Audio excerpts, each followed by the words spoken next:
नमस्कार दोस्तों, आपके अपने YouTube channel way to success with PG में हार्दिक स्वागत है। दोस्तों आज हम बात करने वाले हैं जो आर्मी के अंदर वैकेंसी निकली है वेटनरी के लिए और नर्सिंग स्टाफ के लिए जो वैकेंसी निकली है उसके लिए महत्वपूर्ण चर्चा करने वाले हैं डॉक्यूमेंट से संबंधित। उससे पहले मैं आप लोग को बता देता हूं, डॉक्यूमेंट की बात करें उससे पहले एक इंपॉर्टेंट बात बता देता हूं कि जो भी जितनी भी महिला है उनके लिए नोटिफिकेशन के अंदर ऐसा कुछ नहीं दिया गया है कि महिला आवेदन कर सकती है या पुरुष ही आवेदन कर सकते हैं। ठीक है, तो महिलाओं के लिए फॉर्म भरे जा रहे हैं। मैंने कई लड़कियों से बात की है और मेरे पास कॉल भी आए हैं। उन लड़कियों ने बताया कि हमारे फॉर्म सबमिट हो चुके हैं प्रॉपर रूप से। तो तमाम जितनी भी महिला कैंडिडेट हैं उनसे निवेदन करना चाहूंगा कि अगर आपके सब्जेक्ट फिजिक्स, केमिस्ट्री, बायोलॉजी है और इंग्लिश है और 50% से ज्यादा मार्क्स है तो आप आवेदन करें। हो सकता है भविष्य में एक मौका जरूर मिल सकता है आपको। वहां पे फिजिकल के टाइम में जाने पे आपको मना किया जाए तो कोई फर्क नहीं पड़ेगा, 400-500 रुपए खर्च होंगे, लेकिन उस टाइम अगर सेलेक्ट कर लिया गया तो कुछ ही चंद लड़कियां उसमें जाएगी और उसमें से सिलेक्ट हो जाएगी। ठीक है, तो आप घर पे रह जाओगे। मेरा मानना यही है कि आप आवेदन जरूर करें। 50-100 रुपए के चक्कर में आप अपना आवेदन, ऐसा नहीं हो कि आवेदन ना करें। ठीक है, 150 रुपए लगते हैं, उसकी फीस ज्यादा फीस नहीं है। तो तमाम दोस्तों से जितने भी कैंडिडेट हैं उन तमाम कैंडिडेटों से कहना चाहूंगा, अगर कोई भी आपके परिवार में लड़की है और उसके फिजिक्स, केमिस्ट्री, बायोलॉजी सब्जेक्ट है तो इसमें इंडियन आर्मी के अंदर वेटनरी के अंदर और नर्सिंग स्टाफ के लिए जो वैकेंसी निकली है उसकी एक ही एसेंशियल क्वालिफिकेशन रखी है। आप सभी दोस्तों को पता है फिजिक्स, केमिस्ट्री, बायोलॉजी होनी चाहिए। एग्रीकल्चर वाले इसमें एलिजिबल नहीं है। ठीक है दोस्तों, तो आगे चले उससे पहले आप सभी दोस्तों से फिर से निवेदन है कि चैनल को सब्सक्राइब कर ले, वीडियो अच्छा लगे तो वीडियो को लाइक करें और अपने दोस्तों को जरूर शेयर करें ताकि इसी प्रकार की अपडेट आप सभी दोस्तों को मिलती रहे। अब बात कर लेते हैं डॉक्यूमेंट कौन कौन से चाहिए, क्या एसेंशियल क्वालिफिकेशन होनी चाहिए। इंपोर्टेड डॉक्यूमेंट बताने जा रहा हूं, उसके बगैर आपको रैली में प्रवेश नहीं दिया जाएगा। अगर वो डॉक्यूमेंट नहीं है तो चाहे आपका फॉर्म सबमिट किया हुआ है या नहीं किया हुआ है, लेकिन जो कम से कम 20 डॉक्यूमेंट है उसमें से 2 से 3 डॉक्यूमेंट ऐसे हैं जो आपको बनवाने अनिवार्य है, कंपलसरी है। अगर वो नहीं होंगे तो आपको रैली के अंदर, भर्ती के अंदर प्रवेश ही नहीं करने दिया जाएगा। ठीक है दोस्तों, तो कंप्लीट वीडियो देखना। एक एक टॉपिक के या एक एक जो भी पॉइंट्स है उसको हम यहाँ पे विस्तृत रूप से चर्चा करेंगे। यहाँ पे समझेंगे कि कौन सा डॉक्यूमेंट कैसे और कहाँ से बनवाएं। ठीक है दोस्तों, सारी जानकारी आपको इसी वीडियो के अंदर मिलेगी ताकि बार बार वीडियो बनाने की आवश्यकता ना पड़े। ठीक है, थोड़ा सा वीडियो लंबा जरूर बन सकता है लेकिन यहाँ पे कंप्लीट जानकारी आपको मिलने वाली है। देखिए दोस्तों, सबसे पहला जो डॉक्यूमेंट है वो डॉक्यूमेंट आपका 10वीं बारहवीं का सर्टिफिकेट, यानी 10वीं क्लास का सर्टिफिकेट और मार्कशीट आपकी होनी चाहिए। ठीक है, दूसरा डॉक्यूमेंट होगा आपका 12वीं क्लास। आप लिख लीजिएगा, पेन कॉपी लीजिए और उसमें लिख लीजिएगा। बाय द वे कोई आप डॉक्यूमेंट छूट भी जाता है तो आप कमेंट सेक्शन में कमेंट कर सकते हैं, उसका रिप्लाई मैं देने की कोशिश करूंगा। ठीक है, कोशिश क्या करूंगा, करता भी हूं और बता भी दूंगा। ठीक है, 10वीं की मार्कशीट, 12वीं की मार्कशीट। 12वीं में आपके सब्जेक्ट क्या होना चाहिए, फिजिक्स, केमिस्ट्री, बायोलॉजी। एग्रीकल्चर वाले अलाउ नहीं है। काफी सारे कमेंट्स आए थे मेरे पास कि सर हमारे पास फिजिक्स, केमिस्ट्री है, बायोलॉजी है और एग्रीकल्चर है, केमिस्ट्री नहीं है। और कईयों के पास बायोलॉजी नहीं है, उसकी जगह एग्रीकल्चर है, यानी फिजिक्स है, केमिस्ट्री है, एग्रीकल्चर है, लेकिन वो एलिजिबल नहीं है। फिजिक्स होनी चाहिए, केमिस्ट्री होनी चाहिए, बायोलॉजी होनी चाहिए और इंग्लिश सब्जेक्ट होना चाहिए। इसके साथ साथ प्रत्येक सब्जेक्ट के अंदर आपके 40% नंबर होने चाहिए और ऑल ओवर 12वीं क्लास के अंदर आपके 50% से ज्यादा मार्क्स होने चाहिए। ठीक है, ये अगर क्राइटेरिया है तो आगे वीडियो देखिए, अन्यथा वीडियो देखने की कोई आवश्यकता नहीं है। ठीक है, लेकिन जानकारी के लिए आप देख भी सकते हो। अब आपको डॉक्यूमेंट में बता देता हूं, 10वीं का हो गया, 12वीं की मार्कशीट हो गई जिसमें सब्जेक्ट मैंने बता दिए। उसके बाद में जो डिप्लोमा आपके पास है तो ठीक है, नहीं है तो कोई बात नहीं। ठीक है, जो भी एक्सपीरियंस सर्टिफिकेट है तो अच्छी बात है, नहीं है तो कोई बात नहीं। ठीक है तो ठीक है, नहीं है तो ठीक है, इसमें कंपलसरी नहीं मांगा गया। अब बात कर लेते हैं डोमिसियल, मूल निवास। मूल निवास की बात करते हैं तो मूल निवास भी होना चाहिए। आपका मूल निवास 3 साल से पुराना नहीं होना चाहिए। अगर 3 साल से पुराना है तो नया बनवा लीजिएगा और नया है 5-6 महीने का है तो कोई दिक्कत वाली बात नहीं। ठीक है, डोमिसाइल सर्टिफिकेट आपका अनिवार्य है। उसके बाद में जाति प्रमाण पत्र यानी कास्ट सर्टिफिकेट। आप किसी भी कास्ट से हो, आपके पास कास्ट सर्टिफिकेट होना चाहिए, यानी जाति प्रमाण पत्र होना चाहिए। और जाति प्रमाण पत्र आपका सेंटर का होना चाहिए, स्टेट का नहीं चलेगा। फिर से मैं बता देता हूं, जाति प्रमाण पत्र सेंटर का होना चाहिए। मूल निवास किसी भी प्रकार का सेंटर या स्टेट का डिवाइडेशन नहीं होता है। आप जो भी आपका स्टेट का है वो चल जाएगा, लेकिन जाति प्रमाण पत्र है वो आपका किसका होना चाहिए, सेंट्रल गवर्नमेंट का होना चाहिए, यानी सेंटर का होना चाहिए। इंग्लिश में लिखा हुआ मिलेगा। स्टेट वाला क्या होता है, ज्यादातर हिंदी के अंदर लिखा होता है। ठीक है, तो वो चेक कर लीजिएगा, सेंट्रल गवर्नमेंट वाला होना चाहिए। ठीक है, कास्ट। उसके बाद में धर्म से संबंधित, जैसे धर्म से संबंधित तो क्या हिंदू है, मुस्लिम है, सिख है, ईसाई है, क्या है, वो कहां से प्रमाण पत्र बनवाना पड़ेगा। ये प्रमाण पत्र इंपॉर्टेंट है और बनवाना भी आवश्यक है। ये आपको एसडीएम ऑफिस में जाना है और इसका जो प्रोफार्मा है वो प्रोफॉर्मा आपको टेलीग्राम के ऊपर मिल जाएगा। सारे के सारे जितने भी डॉक्यूमेंट्स हैं उनके सभी के प्रोफॉर्मे या जो भी प्रोफॉर्मे है वो आपको टेलीग्राम, हमारे टेलीग्राम का लिंक मैं डिस्क्रिप्शन पार्ट में दे दूँ, वहाँ पे जाके आप चेक कर सकते हो, वहाँ पे आपको मिल जाएगा। वो फॉर्मेट निकलवाइए, प्रिंट आउट निकलवाइए, उसके ऊपर अपना नाम पता सब भर लीजिएगा। उसके बाद में एसडीएम साहब की, जो भी आपका तहसीलदार है उसकी सिग्नेचर करवा लीजिएगा, ठीक है, जो भी प्रोसेस हो, ठीक है। ये धर्म से संबंधित एसडीएम से बनवाना पड़ेगा और अलग से बनवाना पड़ेगा, ठीक है, यानी एक प्रिंट के ऊपर आपको अलग से बनवाना पड़ेगा। ये चीज इंपॉर्टेंट है, सारे डॉक्यूमेंट मिल जाएंगे लेकिन ये नहीं मिलेगा। इसी प्रकार के 4 से 5 डॉक्यूमेंट है, वो सारे डॉक्यूमेंट मैं बताऊंगा। कंप्लीट वीडियो देखना है, वीडियो को स्किप नहीं करना है, और चैनल पे पहली बार विजिट करो तो चैनल को सब्सक्राइब करें, अगर सब्सक्राइब नहीं किया तो, ठीक है, और सब्सक्राइब कर दिया तो लाइक कीजिए और अपने दोस्तों को शेयर कीजिए। उसके बाद में है चरित्र प्रमाण पत्र।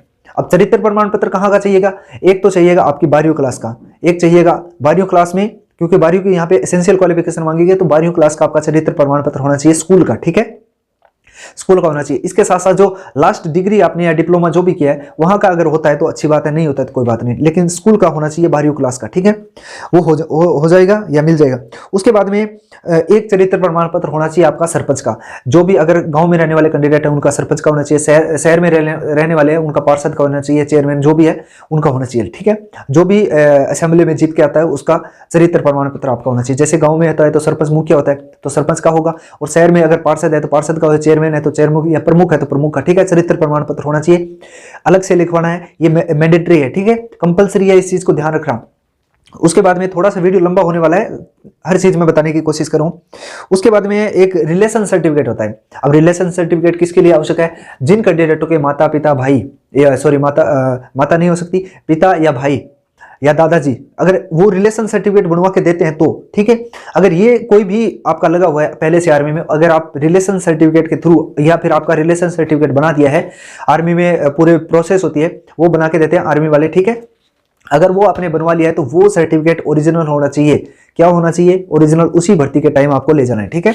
अगर नहीं लेके गए तो आपको रिजेक्ट कर दिया जाएगा, ठीक है, ये चीज हो गई। उसके बाद में है एनसीसी सर्टिफिकेट। अगर जिस भी कैंडिडेट के पास में एनसीसी थी, चाहे वो 11वीं 12वीं में थी या ग्रेजुएशन में थी, अगर एनसीसी थी उसका सर्टिफिकेट ए हो, बी हो या C, NCC A certificate, B certificate और सी सर्टिफिकेट, अगर तीनों में से कोई भी सर्टिफिकेट है वो ओरिजिनल आपके पास सर्टिफिकेट होना चाहिए, उसका ही मार्क्स आपको मिलने वाले हैं, ठीक है। पहले वाले वीडियो अगर अभी तक नहीं देखा है आपने तो उसके अंदर मैंने बता दिया कि कौन कौन से जो सर्टिफिकेट है उसके कितने मार्क्स मिलेंगे, ठीक है, आपको मिलने वाले हैं, तो ये सर्टिफिकेट आपके पास होना चाहिए, ठीक है।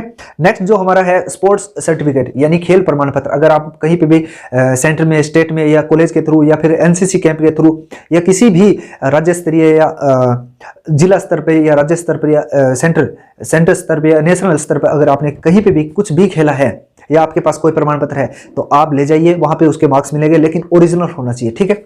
ऐसे फेडरेशन का बना होना चाहिए जो वैलिड होता है। अगर अनवैलिड फेडरेशन से या ऐसे फर्जीवाड़े में बनवा लिया है तो वहां पे पिटाई भी हो सकती है, ये ध्यान रखना। यानी अगर आप एक्चुअल में खेल के आए हो कहीं पे, वो सर्टिफिकेट ले जाइए। अगर आपने एक्चुअल में नहीं खेला है और ऐसे ही बनवा लिया, जान पहचान से सेटिंग करके अगर बनवा लिया है तो आप बच जाइए, मेरा ये मानना है। बाकी आपकी इच्छा है, आप जो चाहो वैसे कर सकते हो, क्योंकि वो वहां पे पकड़ बहुत फास्ट है इस चीज के लिए, स्पोर्ट्स सर्टिफिकेट के लिए। मैंने देखा है कई लोगों को जो पहले कई फेडरेशन, जो प्राइवेट फेडरेशन होते हैं उनसे बनवा लेते हैं, जब आर्मी वाले के पास जाते हैं तो वहां पे उनकी धुलाई होती है, फिर पकड़ में आ जाते हैं तो, और पकड़ में आते हैं 101%, 101% पकड़ में आते हैं, क्योंकि उनके पास पता होता है कि कौन से फेडरेशन का कब मैच हुआ था, कब खेले गए थे, ये सारी चीज पता होती है, ठीक है। तो स्पोर्ट्स जो पर्सन है उनके लिए निवेदन करना चाहूंगा, अगर आप खेल के आए हो कहीं पे तो बेझिझक जाइए, अगर खेल के नहीं आए हो और ऐसे ही बनवा लिया है तो आप ध्यान रखना, देख लेना फिर, ठीक है। और ये जो है एक नेक्स्ट जो सर्टिफिकेट है वो होगा अनमेरिड। अगर मैरिड हो तो मैरिड सर्टिफिकेट आपका चाहिएगा, उसके ऊपर जो हस्बैंड वाइफ दोनों की फोटो होनी चाहिए, और जो भी लीगल प्रोसेस के थ्रू बनता है वैसे बनना होना चाहिए। अगर अनमेरिड हो, ठीक है, अनमेरिड हो तो इसमें स्पष्ट रूप से लिखा गया था मैरिड कैंडिडेट अलाउ नहीं होगी। अनमेरिड हो आप तो फोटो सहित सरपंच से आपको बनवाना पड़ेगा, यानी एक तरफ फोटो होगी, उसके ऊपर सील लगेगी सरपंच की, उसके बाद में उसके पूरा प्रोफॉर्मा लिखा जाएगा कि ये फलाना फलाना, पूरा एड्रेस लिखे और नाम लिखना, पिताजी का नाम लिखना, गांव का, तहसील का, पूरा डिस्ट्रिक्ट लिखे, मतलब डिस्ट्रिक्ट तक लिखे। उसके बाद में नीचे लिख देना इसकी अभी तक शादी नहीं है, और लास्ट में जाके और सरपंच के सिग्नेचर करवा लेना। एक सरपंच के सिग्नेचर नीचे तरफ करवाना, एक फोटो वेरीफाई करवानी है, ठीक है। फोटो जो भी फोटो चिपकाते हो वो उसके ऊपर वेरीफाई करवाना है। उसके बाद में एक सर्टिफिकेट एफिडेविट लिखवाना है 10 रुपए का, सिर्फ और सिर्फ 10 रुपए का एफिडेविट लिखवाना है, वो आपको ले जाना कंपलसरी है, अदरवाइज आपको भर्ती के अंदर, रैली के अंदर प्रवेश नहीं करवाने दिया जाएगा। अब एफिडेविट के लिए क्या लिखवाना है क्या नहीं लिखवाना है, टेलीग्राम के ऊपर वो पीडीएफ मिल जाएगा आपको, उसके अंदर आपको मिल जाएगा कि क्या क्या लिखवाना है, ठीक है।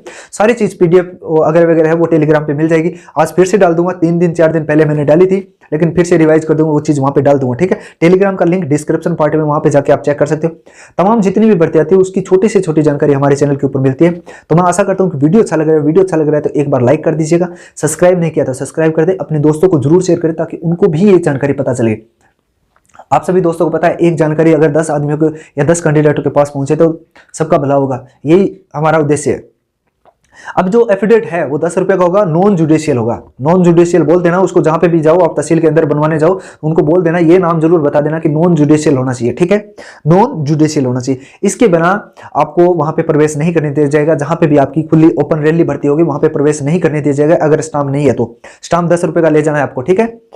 उसके बाद में सर्टिफिकेट अगर है, सारे जितने भी सर्टिफिकेट है उसके, वो सारे के सारे सर्टिफिकेट आपके ओरिजिनल होने चाहिए, उसके 2 सेट होने चाहिए, ओरिजिनल डॉक्यूमेंट होने चाहिए, तभी आपको बेनिफिट मिलेगा। जैसे एनसीसी सर्टिफिकेट है, आप बोल दो कि साहब मैं तो घर पे भूल गया, ये जीरोक्स मेरे पास है, तो उसका नंबर नहीं मिलेगा।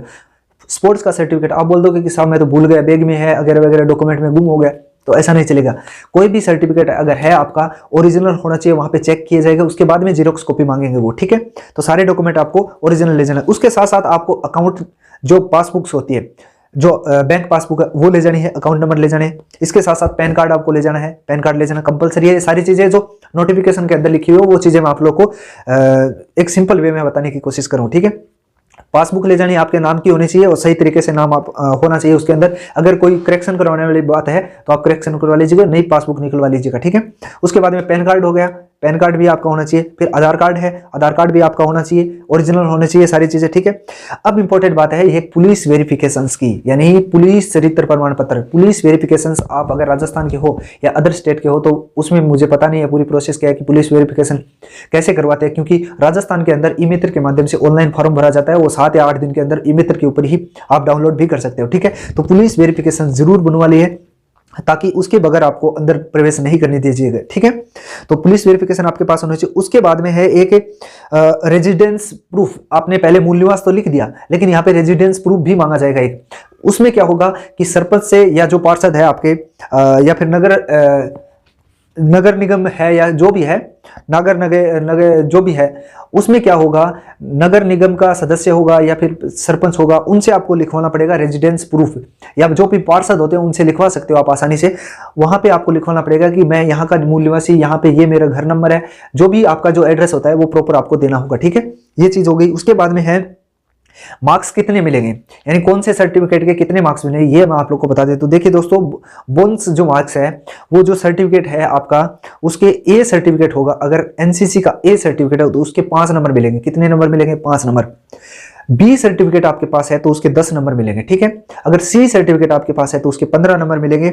और एनसीसी अगर परेड में है तो बेनिफिट उसको मिलेगा। एनसीसी परेड के अंदर बेनिफिट उसको अगर किया हुआ है तो उसको अलग से बेनिफिट मिलने वाला है, ठीक है। ये चीज ध्यान रखना। ए के 5, बी के 10 और सी के 15 नंबर मिलेंगे। और एनसीसी में आपने परेड की है या परेड कुछ किया है या उसका बेनिफिट आपके पास है तो उसमें अलग से वैरायटी मिलेगी आपको, यानी अलग से बेनिफिट मिलेगा, ठीक है। ये चीज होगी। उसके बाद में एक चीज और लिखवानी है आपको, नशीली वस्तुओं का सेवन नहीं करे रैली में। ये चीज ध्यान रखना, नहीं तो आपकी पिटाई हो सकती है। नशीली वस्तुओं का सेवन नहीं करे और उसको रिजेक्ट कर दिया जाएगा। अगर पकड़े गए हो तो रिजेक्ट कर दिया जाएगा। एक चीज और इंपॉर्टेंट है, अगर जिस भी कैंडिडेट के यहाँ पे हाथ के ऊपर या यहाँ पे हाथ के ऊपर यहाँ पे कुछ लिखा हुआ है या टैटू है, उसको रिजेक्ट करेंगे। जो भी लड़कियां या लड़के फैशन के अकॉर्डिंग जो बनवाते हैं, यहाँ पे टैटू बनवाते हैं, शरीर पे कहीं पे भी टैटू है, कोई भी किसी भी जगह, ठीक है, अगर टैटू है तो रिजेक्ट कर दिया जाएगा। वो हर एक चीज चेक करेंगे, ऐसा नहीं है कि जो भी है, ठीक है, सब चीज चेक करेंगे। तो आसानी से टैटू वाले कैंडिडेट इसमें फॉर्म ना अप्लाई करें, चाहे वो लड़कियां हो लड़के हो। कई यहाँ पे बनवाते हैं, कईयों के देखते हैं यहाँ पे बनवाते हैं, कई पीछे बनवाते हैं, कई कहाँ पे बनाते हैं पता नहीं, लेकिन जो भी बनवा रहे हैं या बनवा रखा है जिन्होंने, वो रिजेक्ट हो गए। टैटू वाले अलाउ नहीं है आर्मी भर्ती में, ठीक है। तो वो कृपया करके फॉर्म ना भरे। उसके बाद में सभी सर्टिफिकेट है उसकी एक पीडीएफ पे जो है आपको वो आपको मिल जाएगी हमारे टेलीग्राम के ऊपर। उसका लिंक आपको डिस्क्रिप्शन पार्ट में मिल जाएगा। ये छोटी सी जानकारी थी, कैसी लगी कमेंट सेक्शन में कमेंट करके बताइए। इस वीडियो में इतना ही है। और कोई क्वेरी है आपकी तो कमेंट सेक्शन में कमेंट कर सकते हो। आपका भाई हमेशा आपके लिए तैयार रहेगा, तत्पर रहेगा, और रहा है, रहेगा और रह रहा है। अभी आपको पता ही है प्रेजेंट में क्या जी रहे हैं हम, जैसा आप सभी दोस्तों को पता है। तो ये छोटी सी जानकारी थी। वीडियो कैसा लगा कमेंट सेक्शन में कमेंट करके जरूर बता देना, और वीडियो अच्छा लगा है तो सब्सक्राइब करके जाना साहब, नहीं तो देख लेना फिर। ठीक है दोस्तों, तो मिलते हैं नेक्स्ट वीडियो में। तब तक के लिए जय हिंद जय भारत दोस्तों। धन्यवाद, थैंक यू सो मच।